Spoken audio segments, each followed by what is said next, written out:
Hi, it's Ian from the Postal Hub podcast. And Marek from Last Mile Experts. And we are the Last Mile Prophets. This is the last word on the last mile. Marek, news from New York City. Amazon is hiring a couple of e-bike experts to pump up, you like that? It's cargo bike and e-bike. Tires. Pump up its last mile tires, exactly, in New York City. It's interesting, isn't it, Marek, that Amazon has been on the quiet, really, growing its e-bike delivery network in New York City. Other carriers that we know of have sort of made these big announcements about putting out cargo bikes. But according to this article here, let me quickly bring up the statistics. Amazon has a fleet of about 200 pedal-assisted e-cargo delivery bikes in New York City already. It's been doing that for about 18 months. And those are all used by the delivery service partners. So it's not Amazon itself, it's delivery service partners and so on and so forth. The bikes are being used to make deliveries from 3 Whole Foods locations in parts of Manhattan and in Williamsburg, which is the hipster part of Brooklyn, apparently, where you have to have a moustache to live there. I think that's just for the blokes, though. Don't quite know. I hope so.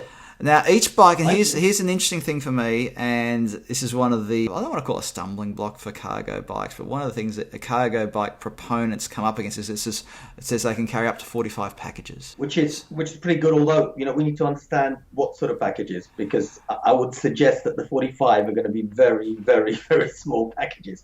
I'd call them letter parcels. But then again, if they're doing small routes out of the centres, maybe that's okay. I mean, there's that balance, isn't there, between how many you can carry, how many you can drop per route, what your drop density is, how long it takes between drops and all of that. Ian, I'll tell you something. Several moons ago, in fact, 5 years ago, I personally was pushing a trolley, which is a lot, I'll tell you, less convenient than a cargo bike. Was it a proper manual one, or was it one of those electric-assisted trolleys? No, it was a manual trolley. It looked like a slightly larger version of the sort of thing you'll get at an airport for the postal volumes. And I was pushing this, which I can tell you is no mean feat. It was too big to take into the building, so you'd leave it in front of the building, which has, a big threat of theft or damage or whatever else, and it was a pain in the neck. But there wasn't a ready alternative in downtown New York. So for me, anything like this makes sense. Amazon are way ahead of the pack in terms of this stuff, because bear in mind, I was there 2015. Already we were testing various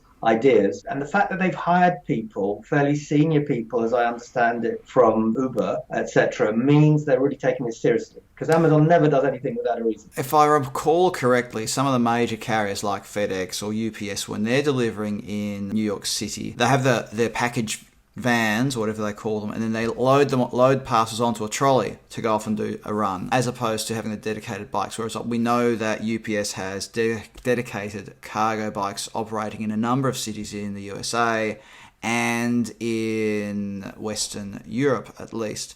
So let's be really blunt about this. There are a couple of options here. You can have this park and then travel. So you take a van out, park it, load parcels into a small trolley, not the kind of thing that you probably had, Marek, but a small trolley that might take 5 or 10 or whatever it is deliveries. You go out and do a little circuit, come back to the van, drive to the next spot. Now, I know a number of posts already do that.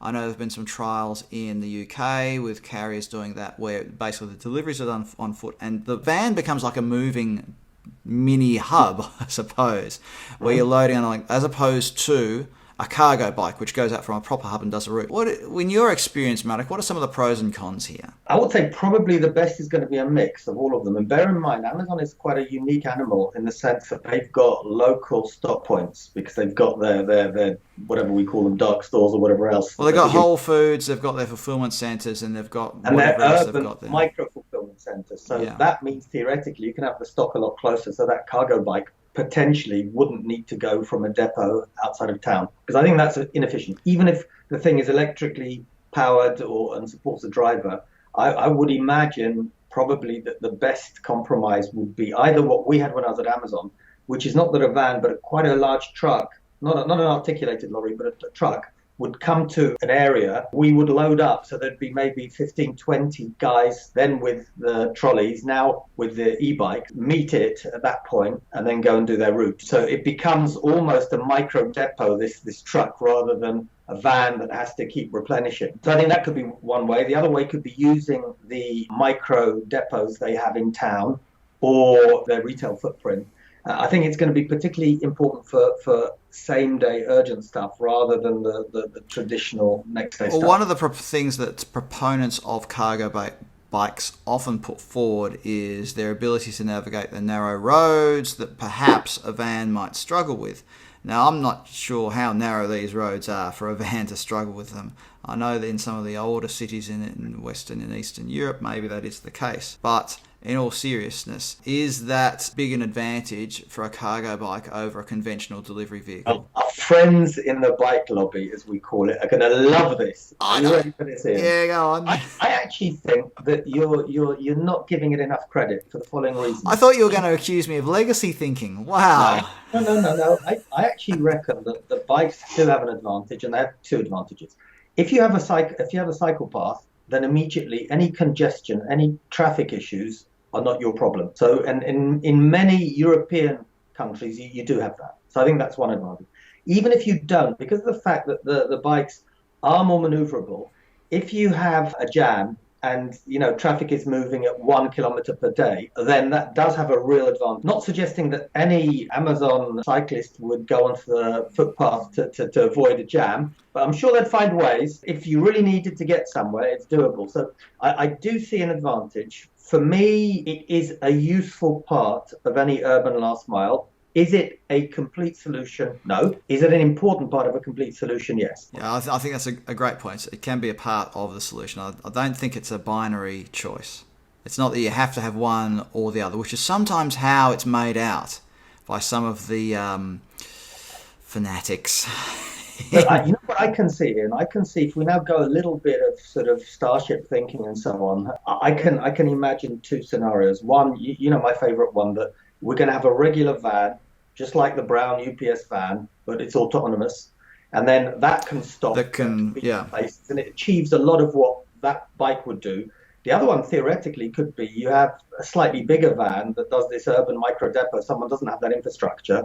So the van drives up at a certain point, meets the couriers who have, for example, e-bikes or e-cargo bikes, and that could work as well. So I think there's going to be a lot of experiments in this space, and Amazon, guess what, as usual, is at the forefront.